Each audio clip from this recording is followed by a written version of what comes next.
Hello everyone, I'm the Whisky Enthusiast. Welcome back to my channel. We have another Benromach, a single cask distillery exclusive. Should be OWWs, it's probably OWWs, I'll put it there. But you may have found it, you can still find it. You know, it's not, it wasn't going like hot pockets because it's 19 years old. And it's a single cask, I'll just show you. Yeah, I got it at the distillery when I went at my time as a Benromach champion. First fill virgin oak cask. I mean, virgin oaks, I suppose, has to be first fill. Otherwise, it wouldn't be virgin. But do you think they mean if they put like a whiskey there to a virgin oak, first fill virgin oak, and then took it away and then used it again?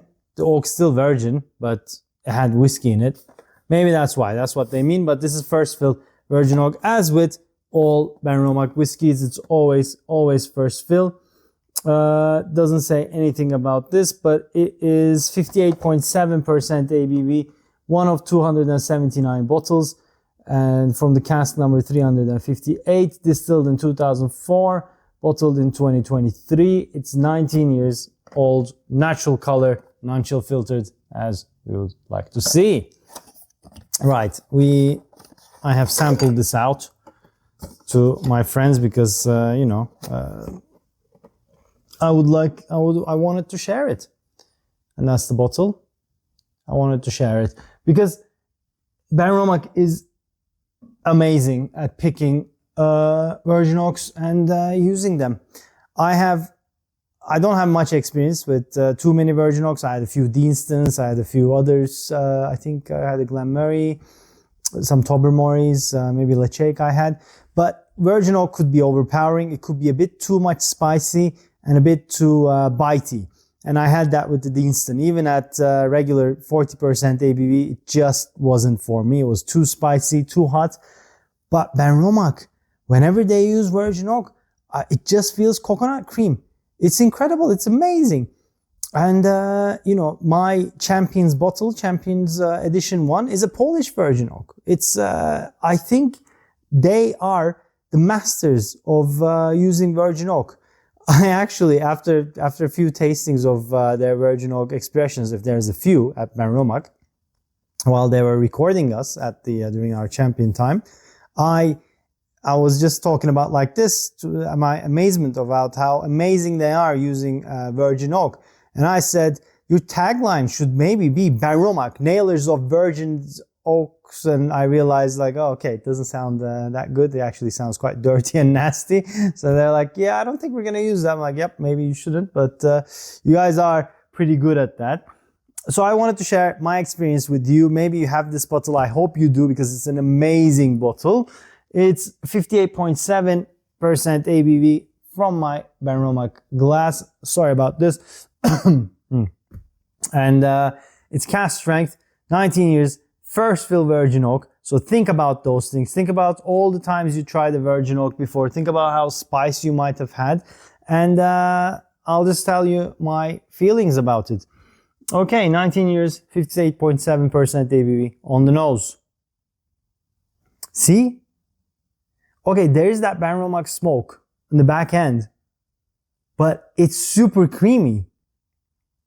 Incredibly coconutty. Coconut shavings though, not like big heavy coconut milk, but there's creamy notes separated from coconut shavings. And some light white pepper. Nice sweetness. Honey, malt. I mean, honey on clotted cream, like pastry, almost like instead of any kind of jam, you put honey on a scone with cream on, and maybe the cream had a bit of coconut shavings in it. That's why.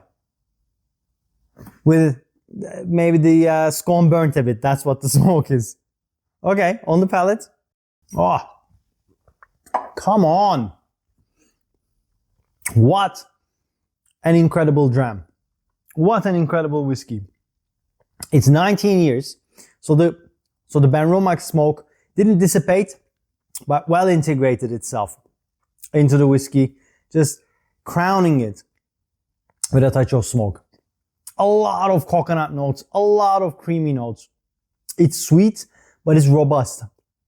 Back end is dry with hints of black pepper, but throughout, nose, palate, finish, big coconut shavings, a lot of coconut notes, a lot of creamy notes.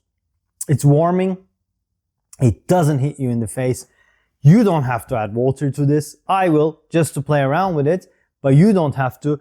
It is as drinkable as it is right now as it can be. I have honestly never seen a distillery handle virgin oak as good as they are. But I mean, that's normal, isn't it? Because Gordon and MacPhail are arguably one of the best independent bottlers. Their cask program is amazing. I've been to their warehouses. I talked to their cask manager, who's been doing it for the past 9 years. Jamie, I mean, as far as I know, please correct me if I'm wrong, but as far as I know, with distilleries, when they fill their cask with their new make, they check once or twice a year to see if there's a problem, and they continue checking.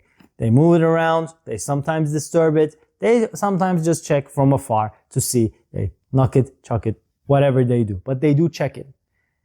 These guys told me that because they trust wherever their casks come from, because whoever picks their casks are so experts in that field, they've been doing it for so long at such a high level, unless they see a leakage from afar, they do not bother the casks for 7 years. 7 years that they don't touch the casks, they don't disturb them. Can you imagine how crazy that sounds? How much arrogance you'd have to be, or how much you'd have to believe in your product. I'm not just saying this as a Benromach champion. Honestly, whenever I tell this story, everyone's like, fuck me, that's hardcore.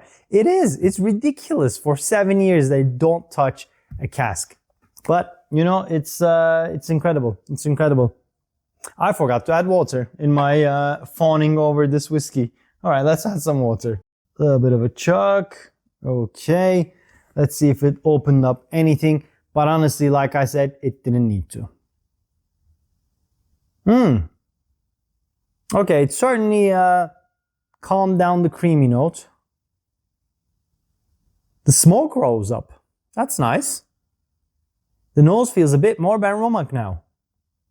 You get a bit of a industrial note in there now, a bit of a funk. That's why they call Benromach the Springbank of Speyside. Obviously, at 19, the peat integrates into the spirit more. It doesn't escape, but other stuff from the cask overtake the peat as the years pass. But I can smell it now. It became a bit more Benromach, became a bit more fresh. The coconut is still there, but now I can get fresh apples, pears, lemon, ginger, more bitey notes, more fresh notes, okay, on the palate. Wow, with water, it popped. The spice popped of the virgin oak, which I'm not a fan of. It's too spicy. It's my mouth burning now of dry oak spice. I liked it better without water, which is generally the case for me. The coconut notes are still there. The creamy notes are still there. The sweet notes are still there.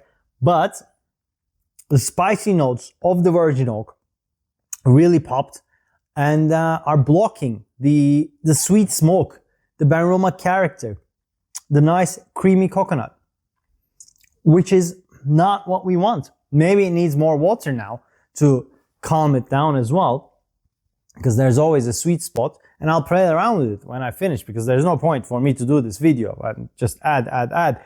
But if you have this, my suggestion to you is do not add water and have it as it is, because it's fantastic. It is incredible. Right, guys, that's it from me. I hope you enjoyed this. I hope you have this. If not, Highly recommend a single cask Benromach. Highly recommend the virgin oak Benromach. Honestly, if you're struggling with virgin oak before, if anyone's going to change your mind, Benromach's going to change your mind. Right, that's it from me. If you like this, please hit that like button. If you haven't already, please subscribe to my channel. It does mean a lot, and let me know if you tried this. If not, I shall see you guys on the next one. Cheers.